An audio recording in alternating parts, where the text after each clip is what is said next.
በስመ አብ ወወልድ ወመንፈስ ቅዱስ አሐዱ አምላክ አሜን። አንድ አምላክ በሆነ በአብ በወልድ በመንፈስ ቅዱስ ስም ነሐሴ 15 በዚህች ቀን የመኮንን ርባኖስ ልጅ ቅድስት ክርስቲና በሰማዕትነት አረፈች። አባቷ ጣዖታትን የሚያመልክ ነው። እርሷም አባቷ እንዳስተማራት ታጥናቸው ነበር። በአንዲት ዕለትም አስባ ተመራመረች። በልቧም እግዚአብሔርን መፍራት አደረ። ተነስታም ፊቷን ወደ ምስራቅ መልሳ ቆመች። የምትጓዝበትንም የሕይወት መንገድ ይመራት ዘንድ ጸለየች። መንፈስ ቅዱስም አንድነቱንና ሦስትነቱን ገለጠላት። አባቷን በመጣ ጊዜ ልጄ እንዴት አለሽ አላት። በክብር ባለቤት በክርስቶስ ሕይወት አለው አለችው። አባቷን ሰምቶ ደነገጠ። ልብሽን ምን ለወጠው አላት። እርሷም ከሰማይ አምላክ ተማርኩ አለችው። ከዚህም በኋላ አባቷ እያዘነ ሄደ። እርሷም ተነስታ ወደ እግዚአብሔር ጸለየች። ያን ጊዜም የእግዚአብሔር መልአክ መጥቶ እንዲህ አላት፣ በርቺ፣ ከሦስት መኳንንት ትሰቀይ ዘንድ አለሽ። አዳኝ በሆነ በጌታችንና በክርስቶስም መስቀልም አተማት፣ ሰማያዊ ኅብስትንም ሰጣት። ከዚህም በኋላ ተነስታ ጣዖታቱ ወዳሉበት ቤት ገብታ ቀጠቀጠቻቸው። አባቷን አይቶ እጅግ ተቆጣ። ልጁንም ይገርፏት ዘንድ አዘዘ። ከሥጋዋም ስለ ደም ፈንታ ማር ወጣ። ሁለተኛም በብረት አልጋ ላይ አስተኝተው ከበታቿ እሳትን እንዲያነዱ አዘዘ። እሷን የነካት የለም፣ ግን ከአረማውያን ብዙዎች አቃጠለ። ዳግመኛም በታንኳ አድርገው ወደ ባህር ይጥሏት ዘንድም አዘዘ። በጸለየችም ጊዜ የክብር ባለቤት ጌታችንና አምላካችን መድኃኒታችን ኢየሱስ ክርስቶስ ከመላእክት ጋር መጥቶ ራሱ አጠመቃት። ቅዱስ ሚካኤልም በእሳት ጉጠት የክብር ባለቤት የሆነ የክርስቶስን ሥጋና ደም አቀበላት። ከጣዖታት እድፍም አነጻት። በዚያችም ሌሊት አባቷ ርባኖስ ሞተ። ስሙ ዲዮስ የሚባል ሌላ መኮንንም መጣ።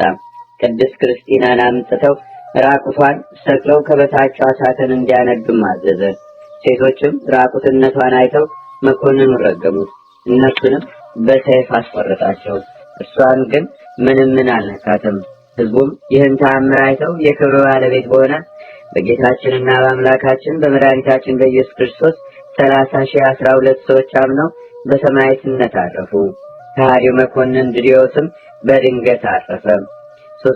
በድንገት ሞተ። ሦስተኛም መኮንን መጣ። የከበረች ክርስቲናንም ይዞ ለአማልክት ትሰዋ ዘንድ አባበላት። እርሷም እንዲህ አለችው፣ አንተና አማልክቶችህ ለዘላለም ወደማይጠፋ የገሃነም እሳት ተወርዳላችሁ። እጅግም ተቆጥቶ ወደ እሳት ማንደጃ ውስጥ እንዲጨምሯት አዘዘ። ምንም የነካት ነገር የለም። ዳግመኛም ለአራዊት ይጥሏት ዘንድ አዘዘ። እነርሱም የእግሯን ትቢያ ላሱ።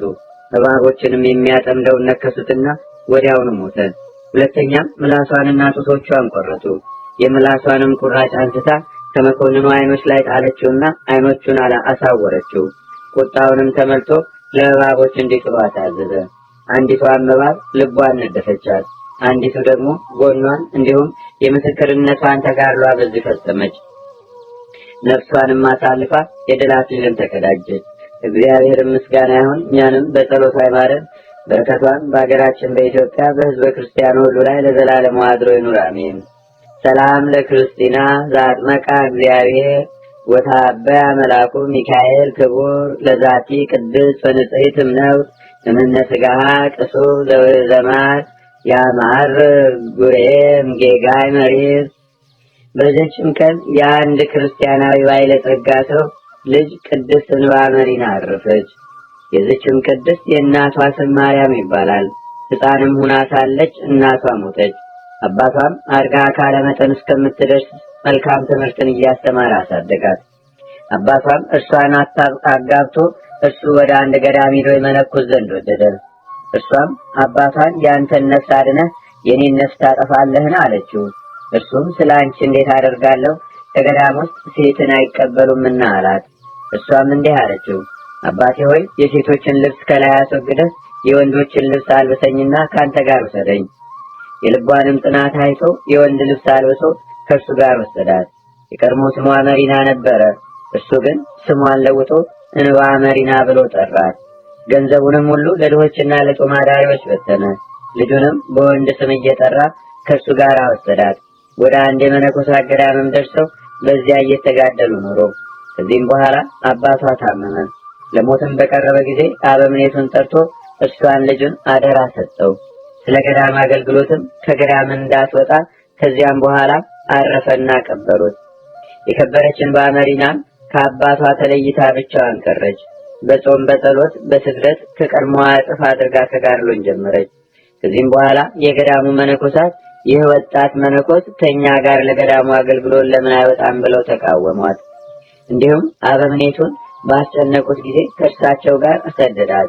ለመነኮሳቱ ቀለብ የሚሆነውን የገዳሙን እህል የሚሰበስብ አንድ ሰው አለ። መነኮሳቱም በሚወጡ ጊዜ ከእርሱ ዘንድ አድረው እህላቸውን ይጭናሉ። እንግዳ መቀበያ ቤትም አለው፣ በዚያም ያድራሉ።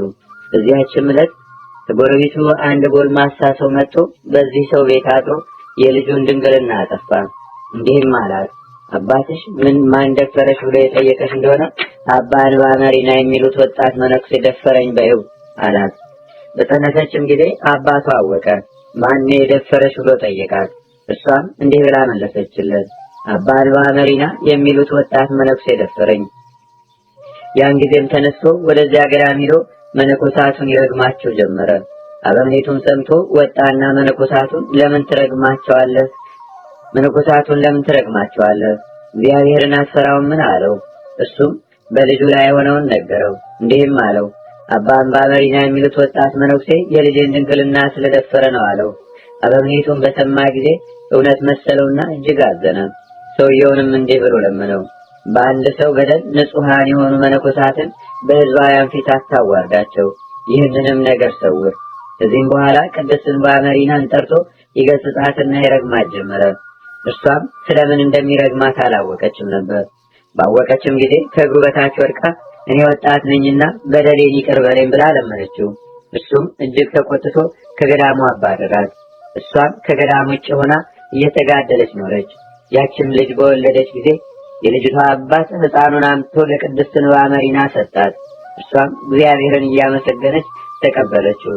በላሞችና በበጎች ጠባቂዎች ዘንድም ለሕፃኑ ወተትን እየለመነች መዞርን ጀመረች።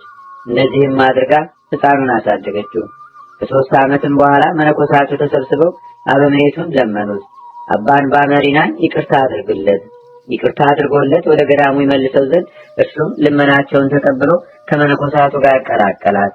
ይኸውም ከባድ ቀኖና ከሰጣት በኋላ ነው። ከዚህም በኋላ ጭንቅ የሆነ ስራዎችን ትሰራ ጀመረች። የመነኮሳቱንም ቤቶች ጠርጋ ተሸክማ ወስዳ ከገዳሙ ውጭ ትጥለዋለች። ውሃንም ቀርታ ታጠጣቸዋለች። ምግባቸውንም ታዘጋጃለች። ያም ሕፃን አደገ። የቤተ ክርስቲያንንም ትምህርት ተምሮ መነኮሰ። 40 ዓመትም ሲፈጸም 3 ቀኖች ያህል ታማ በሰላም አረፈች። ደወልንም ደውለው መነኮሳት ሁሉ ተሰበሰቡ። ሊገንዙም ገብተው ልብሶቿን በገለጡ ጊዜ እሷ ሴት እንደሆነች አግኝተዋት ደነገጡ። መሪር እንባንም አለቀሱ። አበምኔቱም በመጣ ጊዜ ያለ በደሏ ከባድ ንስሐና ቀኖናን ስለሰጣትና በእርሷ ላይ ስላደረገው ተግሳጽ መሪር እንባን አለቀሰ። ከዚህም በኋላ መልእክተኞችን ልኮ የዚያችን የሐሰተኛ ልጅ አባቷን አስመጥቶ እንባ መሪና ሴት እንደሆነች ነገረው። ከዚህም በኋላ በድኗን ተሸክመው ይቅር ይበለን የሚል ቃል ከበድኗ እስከሰሙ ድረስ አቤቱ ክርስቶስ ማረን እያሉ ጸለዩ። ከዚያም በኋላ በዝማሬና በማህሌት ከብዙ ልቅሶ ጋር ገነጿት። ከስጋዋም ተባርከው ቀበሯት። እነሆ እግዚአብሔርም ክፉ ሰይጣንን አዞት ያችን ሐሰተኛ ሴት ልጅና ድንግልናዋን የደፈረውን ጎልማሳ ያዛቸው። እያጓተተም ማሰቃይቶ ይቀጣቸው ጀመረ። ወደ ቅድስት እንባ መሪና መቃብር ሄደው ኃጢአታቸውን በሕዝቡ ሁሉ ፊት እስከሚያምኑ ድረስም እጅግ አሰቃያቸው። ከመቃብሯም ቁጥር የሌላቸው ድንቆች ተአምራት የተገለጡ። ለእግዚአብሔር ምስጋና ይሁን። እኛንም በቅድስት እንባ መሪና በጸሎቷ ይማረን። በረከቷን በአገራችን በኢትዮጵያ በሕዝበ ክርስቲያኑ ሁሉ ላይ ለዘላለሙ አድሮ ይኑር፣ አሜን። ሰላም ለመሪና ለወሬዛ በአምሳሉ እንተመከረት ሀበደብራሃው ታሉ እንዘ ትትናገር ይእቲ ሶበ ይሰምዕዋ ኩሎ ይትዋሱ ወይትዋሃሉ ድቁ ቃሉ እንተጠምዶቱ ብዙ ወፍርፉር ገድሉ። በዚህችም ዕለት በንጉሥ ዳኪዎስ ቄሳር ዘመን ቅዱስ ለውረኒዮስ በሰማዕትነት አረፈ። ይህም ቅዱስ በሃይማኖት የጸና ነው። የክብር ባለቤት ስለሆነ ስለ ክርስቶስ ሃይማኖት ሊቀ ዲቁና ተሾሞ የሊቀ ጵጵስናውንም ገንዘብ ይጠብቅ ነበር። ንጉሥ ስለ እርሱ ሰምቶ አምጥተው ከወህኒ ቤት እንዲያስገቡት አዘዘ። ባስገቡትም ጊዜ በዚያ እውር ሰውን አገኘና ዓይኖቼ ይገለጹ ዘንድ በሕያው እግዚአብሔር ልጅ አምነህ በስሙ ትጠመቃለህን አለው። እውሩም አዎን ጌታዬ አለ። ያን ጊዜም በውሃው ላይ ጸልዮ በአብ በወልድ በመንፈስ ቅዱስ ስም አጠመቀው። ያን ጊዜም ዓይኖቹ ተገለጹ። እንዲህም ብሎ ጮኸ። በአገልጋዩ ለወረኒዮስ ጸሎት ዓይኖቼን የገለጸ የክብር ባለቤት ጌታዬና አምላኬ መድኃኒቴ ኢየሱስ ክርስቶስ ይክበር ይመስገን ብሎ ጮኸ። ይህንንም ድንቅ አይተው ብዙዎች አመኑ። ንጉሡም በሰማ ጊዜ የከበረ ለውረኒዮስን ወደ እርሱ ያቀርቡት ዘንድ አዘዘ። ባቀረቡትም ጊዜ ለአማልክት እንዲሰዋ አግባባው። እምቢ ባለውም ጊዜ ጥርሶቹን በድንጋይ ሰበሩ። ልብሶቹንም ገፈው በብረት አልጋ ላይ አስተኝተው ሥጋው እስከሚቀልጥ ተበታቹ እሳትን አነደዱ። እርሱም ነፍሱን እስካሳለፈ ድረስ ወደ ፈጣሪው ይጸልይ ነበር። መላእክትም ሃሌሉያ ሃሌሉያ እያሉ ተቀብለው ወደ ኢየሩሳሌም ሰማያዊት አስገቡት። እግዚአብሔርም ምስጋና ይሁን፣ እኛንም በጸሎቱ ይማረን፣ በረከቱም በአገራችን በኢትዮጵያ በሕዝበ ክርስቲያን ሁሉ ላይ ለዘላለሙ አድሮ ይኑር አሜን። ሰላም እብል አባላቲከ ፍቱነ ለመዝገበ ሳርሱነ ከመ እንተ ይፈትኑ አጢነ ለውረኒዮስ ራእየ ዘተውበከ መካነ ሀበኒ በጸሎትከ ለውሳዴ ልቤ አይነ በከመ ጸጎከ ለውር ብርሃነ። በዚህችም ቀን አምላክን ስለወለደች ስለእመቤታችን ስለ ቅድስት ድንግል ማርያም ሥጋዋን ስለመገነዝ የሐዋርያት ስብሰባ ሆነ። ጸሎቷና በረከቷ የሐዋርያትን በረከታቸው በአገራችን በኢትዮጵያ በሕዝበ ክርስቲያኑ ሁሉ ላይ ለዘላለሙ አድሮ ይኑር አሜን። አንድ አምላክ በሆነ በአብ በወልድ በመንፈስ ቅዱስ ስም ነሐሴ 16 በዚህች ቀን አምላክን የወለደች በድንጋሌ ሥጋ በድንጋሌ ነፍስ የጸናች የእመቤታችን የቅድስት ድንግል ማርያም ሥጋዋ ወደ ሰማይ ያረገበት መታሰቢያ ሆነ። በዚህችም ዕለት ዳግመኛ የሰማዕታት አለቃ የቅዱስ ጊዮርጊስ ሥጋው ከፋርስ ሀገር ወደ ሀገር ወልዳ በክብር የፈለሰበት ነው። በዚህችም ቀን የሶርያ መስፍን ጊጋር በሰማዕትነት አረፈ። ለእግዚአብሔር ምስጋና ይሁን፣ እኛንም በቅዱሳን መላእክት፣ ጻድቃን፣ ሰማዕታት፣ ደናግል፣ መነኮሳት፣ አበው ቀደምት ይልቁንም በሁለት ወገን ድንግል በምትሆን በእመቤታችን በቅድስተ ቅዱሳን በድንግል ማርያም ረድኤትና በረከት አማላጅነቷም በአገራችን በኢትዮጵያ በሕዝበ ክርስቲያን ሁሉ ላይ ለዘላለሙ አድሮ ይኑር አሜን። ዛቅረብኩ ማሌታ ዘኪራ ራፈ ምለተጸምዱከ ዘልፈ ለላነበብ ተወከብ ዘንቴቴ መጽሐፈ እንደረሰይከ እግዚኦ ዘሪከመለት ኩበ ምላቡ ውላን ዘተርፈ ነቢያት፣ ቅዱሳን፣ ሐዋርያት፣ ሰባክያን፣ ሰማዕታት፣ ጻድቃን፣ ደናግል፣ አዲ ወመነኮሳት ኢራን ባርኩ ባርኮ ጉባኤ ዛቲ መካን እስከ አረጋዊ ሊቅ ወንዑስ ሕፃን ለዘጻፎ በክርታስ ወለዘጻፎ ዘይደርስ ለዘአንበቡ ለዘተርጎሞ በልሳን አዲስ ወለዘሰማ ቃሎ በእዝነ መንፈስ በጸሎተሙ ማርያም አራቂተ ኩሉም ባይ ስፍሮ ይማረነ ኢየሱስ ክርስቶስ። አቡነ ዘበሰማያት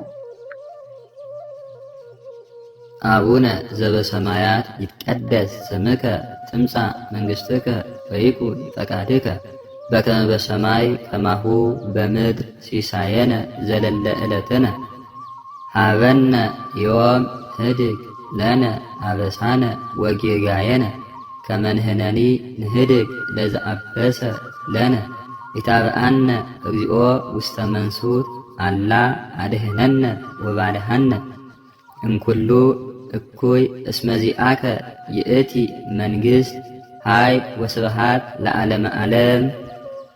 በሰላመ ቅዱስ ገብርኤል መልአክ ኦ እግዝእትየ ማርያም ሰላም ለኪ ድንግል በህሊናኪ ወድንግል በሥጋኪ እመ እግዚአብሔር ጸባኦት ሰላም ለኪ ቡርክት አንቲ እምአንስት ወቡሩክ ፍሬ ከርስኪ ተፈስሒ ፍስሕት ኦ ምልዕተ ጸጋ እግዚአብሔር ስሌኪ ሰአሊ ወጸልይ ለነ ምህረተ አፍቁር ወልድኪ ኢየሱስ ክርስቶስ ከመ ይስረይ ለነ ኃጣውኢነ